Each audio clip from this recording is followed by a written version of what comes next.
Good evening बच्चों। आज हम आप लोगों के लिए एक टॉपिक लेके आए हैं, घन और घनाभ। तो आज ये हमारी इंट्रोडक्टरी क्लास है, तो इसमें हम लोग इसको समझेंगे। पहले घन की कॉन्सेप्ट समझेंगे कि घन है क्या। ठीक है, तो सबसे पहले हम लोग घन का चित्र देख लेते हैं कि घन होता कैसा है। इस तरह से कुछ बनता है, वर्गाकार।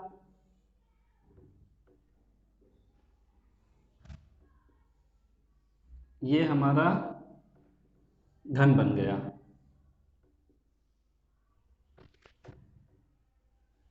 ये घन है, ये चौकोर होता है और इसकी जितनी भी सतह हैं सभी सतह क्या होती हैं, बराबर होती हैं। तो घन में कितनी सतह होती हैं, काउंट कर लेते हैं हम लोग। एक ये सतह हो गई, और इसके पीछे वाली एक सतह, दो, फिर ये नीचे वाली एक सतह, तीन, इसके ऊपर वाली, चार, और एक ये सतह, पांच, और इसके अपोजिट एक होती है। तो टोटल कितनी सतह हो गई, छह सतह। इसको अंग्रेजी में सरफेस बोलते हैं।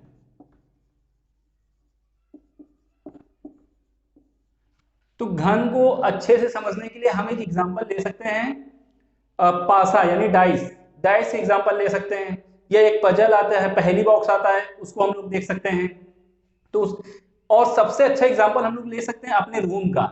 जिस रूम में हम लोग रहते हैं उसको हम लोग देख सकते हैं।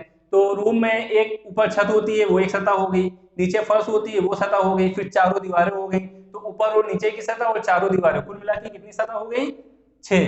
फिर इसके बाद में कोने, जिनको हम लोग क्या कहते हैं, शीर्ष। इनको हम लोग काउंट कर लेते हैं, एक, दो, तीन, चार, पांच, छ, सात, आठ। जैसे हम लोग रूम में देखते हैं तो चार कोने ऊपर के हो गए और चार कोने नीचे के हो गए। तो इस तरह से कुल कितने शीर्ष हो गए, आठ। शीर्ष को हम लोग इंग्लिश में बोलते हैं वर्टेक्स या फिर वर्टिसेस।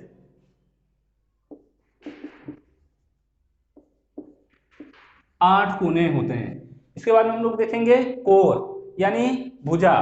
तो कितनी भुजाएं होती हैं, ये जो एक सरफेस को दूसरी सरफेस से मिलाते हैं उसको कहा जाता है कोर। तो एक ये होगी, एक, दो, तीन, चार, फिर ये पांच, छ, सात, आठ, फिर ये नौ, 10, 11, 12। कोर यानी भुजाएं।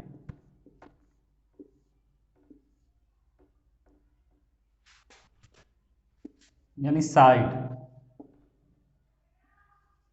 कितनी होती हैं, 12। तो 12 भुजाएं होती हैं। ये तो हम लोग घन के बारे में समझ रहे थे कि घन होता क्या है। घन की प्रत्येक सतह जो है वो वर्गाकार होती है और हर एक सतह बराबर होती है। सभी सतहों का जो क्षेत्रफल होता है वो क्या होता है, बराबर होता है।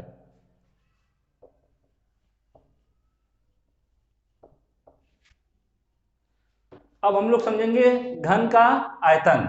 तो घन का आयतन का मतलब ये होता है, आयतन से तो आप लोग परिचित हैं। आयतन मतलब ये होता है अगर कोई चीज है तो वो कितने मटेरियल से बनी है, या फिर अगर कोई खोखली चीज है तो उसमें कितनी चीज आ जाएगी। मान लीजिए आपका कमरा है, ठीक है, तो उस कमरे में हम लोग ठूस ठूस के कितनी चीज भर देंगे, जितनी चीज हम लोग भर देंगे वो हमारा क्या होगा, आयतन होगा। तो आयतन का सूत्र होता है घन का आयतन,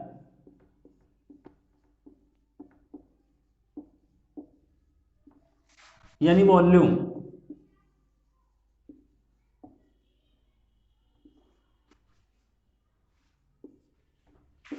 भुजा का क्यूब यानी साइड क्यूब। साइड अगर हम इसकी ए मान लें तो इसका सूत्र बन जाएगा ए क्यूब।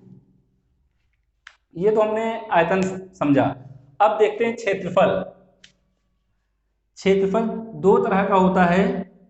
घन का क्षेत्रफल दो तरीके का होता है, एक होता है संपूर्ण पृष्ठ, संपूर्ण पृष्ठीय क्षेत्रफल, और दूसरा होता है वक्र पृष्ठीय क्षेत्रफल।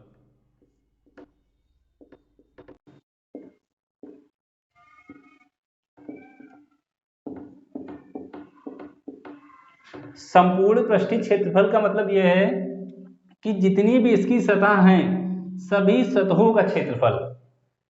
अगर हम इसकी एक सतह की बात करें, ये इसकी साइड कितनी है a, तो एक सतह का क्षेत्रफल कितना होगा, क्योंकि ये जो सतह है सतह किस आकार की है, वर्गाकार है, और वर्ग का क्षेत्रफल क्या होता है, भुजा का वर्ग। भुजा इसकी कितनी है, a है, यानी एक भुजा का क्षेत्रफल कितना हो गया, a स्क्वायर, यानी भुजा का वर्ग। और टोटल कितनी सतह है इसमें, 6, तो 6 सतहों का क्षेत्रफल कितना हो जाएगा, 6a स्क्वायर। एक का है a स्क्वायर, तो 6 सतहों का क्षेत्रफल कितना हो जाएगा, 6a स्क्वायर।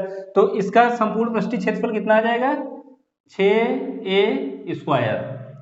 इसके बाद में आता है वक्र पृष्ठीय क्षेत्रफल। वक्र पृष्ठीय क्षेत्रफल का मतलब यह है कि जो ऊपर और नीचे यानी टॉप और बॉटम की सतह अगर हम छोड़ दें तो वो हमारा क्या कहलाता है, वक्र पृष्ठीय क्षेत्रफल। यानी अब हमारे पास सतह कितनी बची, 4, तो 4 सतहों का क्षेत्रफल क्या हो जाएगा, जब एक सतह का क्षेत्रफल a स्क्वायर है तो फिर 4 सतहों का क्षेत्रफल क्या हो जाएगा, 4a स्क्वायर। तो इसमें कभी कभी क्वेश्चन भी बनता है कि एक कमरा है, उसके चारों दीवारों को रंगवाने का या पुताई करने में इतना खर्च होता है, तो कितने रुपए का खर्च होंगे टोटल, इस तरह के प्रश्न बनते हैं।